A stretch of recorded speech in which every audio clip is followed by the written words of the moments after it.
किस तरह की मीटिंग थी और क्या ऑर्गेनाइजेशन है, इसके बारे में थोड़ी सी जानकारी दे दीजिए।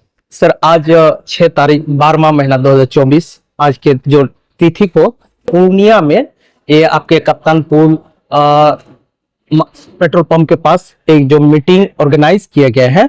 वास्तविकता मेरा नाम परवेज आलम है। मैं बिहार मदरसा डेवलपमेंट ऑर्गेनाइजेशन एक तंजीम है। मदरसा डेवलपमेंट ऑर्गेनाइजेशन एक तंजीम है जो कि मदरसा के शिक्षकों के हित के लिए, मदरसा के माइनॉरिटी क्लास में जो लोग हैं, बच्चे पढ़ते हैं इस संस्था में, उनके लिए यह तंजीम काम करती है। और यह तंजीम कई प्रकार के काम हम लोग सरकार से कामयाबी हम लोग को हासिल मिली है। जैसे कि नियोजित टीचर के लिए 15% वेतनमान ईपीएफ वगैरह वगैरह का मुद्दा हम लोग को मिल चुका है, नहीं हमें कामयाबी मिली है। तो हम लोगों के कुछ मांग सरकार से भी है। और आपका जो पहली बात जो ये है, प्रथम यानी सबसे सर्वश्रेष्ठ बात जो है कि इस मीटिंग होने का क्या मुद्दा है।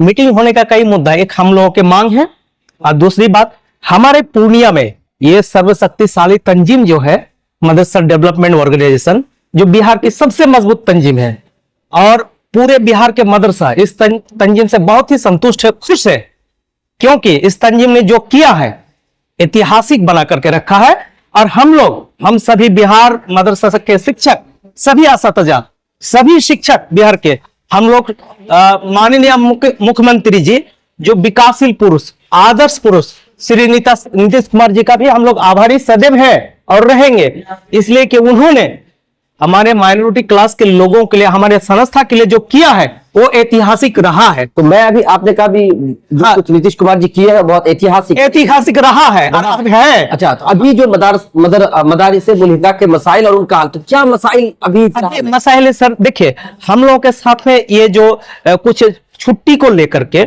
हमारी जो संस्था है, माइनॉरिटी के क्लासेस की संस्था मदरसा है ना, तो ये अल्पसंख्यक श्रेणी के लिए यह संस्था संचालित हो रखे हैं।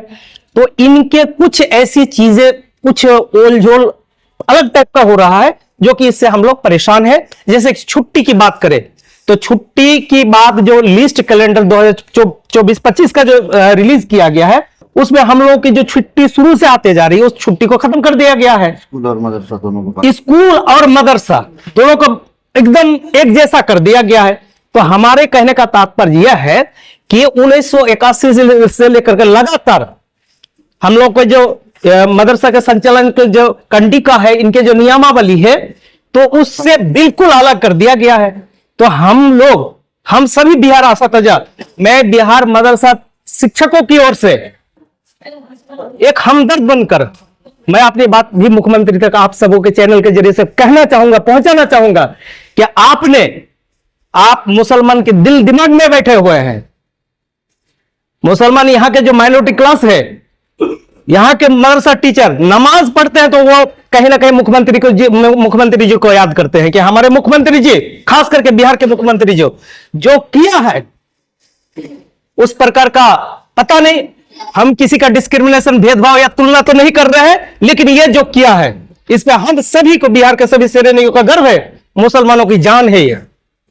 लेकिन दुख की बात अभी है, जैसे आपने कहा कि हम लोग का कई एजेंडा है, जो मुख्तलिफ किस्म के एजेंडा है जो अभी हम लोग का फंस रहा है। जैसे मुख्यमंत्री जी ने कहा कि मदरसा के टीचर को स्कूल के बराबरी अधिकार दिए जाएंगे, जो कि मदरसा के नियोजित शिक्षक, उनको कई प्रकार की सुविधा मिलनी चाहिए थी जो कि अभी तक नहीं मिल पा रही है। अच्छा सर, आप लोग समझ रहे हैं, आप लोग पढ़े लिखे उच्च विचारक है, पत्रकार, मीडिया बंधु जो देश के चौथे स्तंभ है, आप लोग भी सर समझिए कि महंगाई बढ़ती है कि घटती है? बढ़ती है। लेकिन बहुत ही दुख की बात है कि हमारे महंगाई के अनुसार महंगे भत्ता तो बढ़ना चाहिए, इंक्रीजमेंट तो बढ़ना चाहिए, महंगे भत्ता तो डीए तो जो भी है, लेकिन इंक्रीजमेंट बढ़ती है कि नहीं सर महंगाई के अनुसार? ईयरली इंक्रीजमेंट जिसको बोलते हैं। बहुत ही अफसोस की बात है, हम लोग के इंक्रीजमेंट पे ब्रेक है। हम लोगों के नियोजित के कई प्रकार के मेडिकल, एचआर वगैरह ये सब जो मिलना चाहिए वो नहीं मिल पा रहे हैं। हमारे जो सर, आप सभी पत्रकार बंधुओं से कहना चाहूंगा और आपके जरिए से मैं अपनी बातों को रखना चाहूंगा कि हमारे जो हक है, जो हमारे लिए हक है, खास करके मदरसा के लिए, वो हक बिल्कुल ना के बराबर, लेकिन मुख्यमंत्री जी श्री नीतीश कुमार जी आने के बाद बहुत अच्छा किए हैं।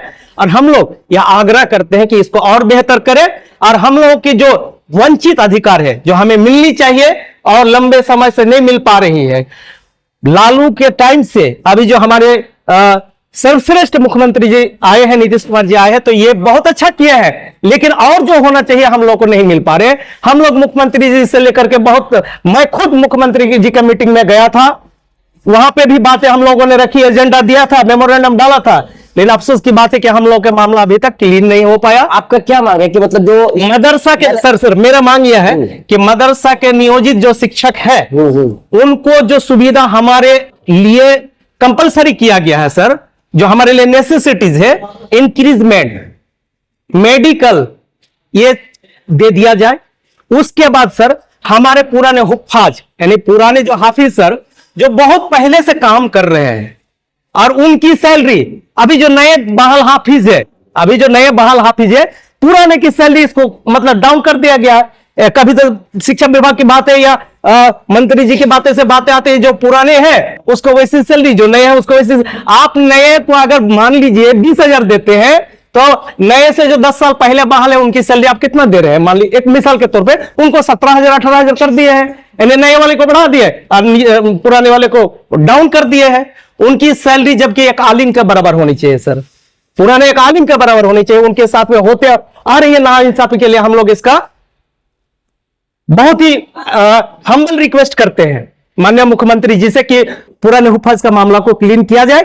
उसके बाद साइंस टीचर का कुछ मौजूद है सर। साइंस टीचर सर आप लोग समझिए कि एक साइंस टीचर बीएससी एमएससी करके साइंस टीचर बहाल होते हैं और उनकी डिग्री और उनकी पढ़ाई कितनी खर्च होती होगी आप लोग समझ सकते हैं, हम लोग जान सकते हैं, जानते हैं सर कि साइंस लेकर के पढ़ करके एमबीबीएस का कोई तो साइंस से एमबीबीएस कर लेता, मेडिकल कर लेता, ये लोग साइंस करके टीचर जब बने हैं तो उनका 6,000 रुपए की सैलरी दी जाती है सर। ये जो राशि दी जाती है मात्र 6,000 रुपया। अब बताइए सर 6,000 रुपया में आज के दिन में एक लेबर का प्रत्येक दिन का अगर मिस्त्री चार्ज अगर जोड़िएगा सर 500 रुपया है, जिसको दहाड़ी बोलते हैं, लेकिन बहुत ही दुख की बात है कि उनको मात्र 6,000 रुपया महीना दिए जाते हैं। एक इसके मांग है सर। दूसरा पुराने हुफ्फाज का मामला, साइंस टीचर का मामला, हमारे जो सर हम जैसे कि अभी एक चीज हम लोगों को मदरसा डेवलपमेंट ऑर्गेनाइजेशन ये जो हमारी तंजीम है, इनके जरिए से हम पूरे बिहार के मदरसा टीचरों को एक कामयाबी मिली है जिसको ईपीएफ बोलते हैं। ईपीएफ हम नियोजित को मिल गया है, ईपीएफ हम नियोजित को मिल गया है, लेकिन ये हमारे नियमित में जो टीचर रह गए हैं उनको ईपीएफ का लाभ मिलना चाहिए, जो कि कभी पहले ही मिल जाना चाहिए, जो कि नहीं मिला। और दूसरे अहम एजेंडा सर, अहम एजेंडा प्रोग्राम यहाँ पे पूर्णिया में होने का, और हमारे पटना से सारे लीडर आने के कि हमारे इस तंजीम को जो सबसे पावरफुल शक्तिशाली तंजीम जो ऊपर बढ़ करके काम कर रहे हैं, आज उनके ब्रांच यहाँ के पूर्णिया में बहुत सारे टीचर सही लीडर नहीं होने के कारण, सही रहनुमाई नहीं होने के कारण, सही मार्गदर्शन नहीं होने के कारण हम पूर्णिया से कभी इधर भटक रहे थे, कभी उधर भटक रहे थे। आज हम लोगों के लिए एक ऐतिहासिक दिन रहा 6 तारीख 12वां महीना 2024, जो हम लोगों का ऐतिहासिक दिन रहा आज के दिन, क्योंकि आज पूर्णिया में जो सबसे अहम एजेंडा मदरसा डेवलपमेंट ऑर्गेनाइजेशन का यहाँ पे साख बन गया है, जिसका जिला सेक्रेटरी हमारे अरशद फैयाज कलीम साहब है, अरशद फैजी सर, हाँ अरशद कलीम फैजी सर, वो अपने बारे में वो खुद ही बता देंगे। उसके बाद हमारे जिला का सदर साहब है नसर इकबाल साहब। ये हमारे 2 मजबूत बॉडी है और इन लोगों की रहनुमाई में इंशाल्लाह हम मदरसा टीचर आगे बढ़ करके सभी मिल करके काम करेंगे। आपने तंजीम की बात कही है, कई सारे तंजीमें ऐसे हैं जो यूं आते हैं और चले जाते हैं जी, और कहते हैं कि हम सबका रहबरी करने आए हैं, लेकिन यूं आते हैं चले जाते हैं। अच्छा सर, जैसे आपने कहा कि रहबरी करने के लिए आते हैं और चले जाते हैं, मैंने गिना दिया कि हमने हमारी तंजीम ने आज ये मेरी तंजीम नहीं है, मदरसा के बिहार के पूरे मदरसा के टीचर की तंजीम है, इसलिए कि इस तंजीम ने 15% कराया, ऐतिहासिक बनाया सर। उसका तो वेतनमान करा दिया, उसका ईपीएफ करा दिया, तो आते हैं चले जाते हैं, आते हैं तो ये काम करके दिखाते हैं, ऐतिहासिक बनाया हमने। इस तंजीम के जो फाउंडर है, लीडर है, सरपरस्त है, उन्होंने इतिहास बना करके रखा है। हमें बहुत एक कामयाबी, मजबूती, कामयाबी। हाँ, कुछ लोग है इधर उधर घूमने वाला, तो कुछ लोग है, तो वो किनकी जिम्मेदारी? हमें सावधान। अगर मान लीजिए कोई गलत कर रहा है, तो आप गलत के जगह पे, फॉल्ट के जगह पे फ्रॉडिंग आप हो रहे हैं, तो सावधान किसको? आप पढ़े लिखे, हम पढ़े लिखे हैं, थैंक यू। तो सावधान कौन रहेगा? अगर कोई मान लीजिए कोई गलत कर रहा है, तंजीम यूं आते हैं चले जाते हैं, तो उससे सावधान किसको होना? आपको होना है, हमें होना है। तो ये सारी बातें हम लोग का मुख्य बातें रही है। बहुत बहुत शुक्रिया सर।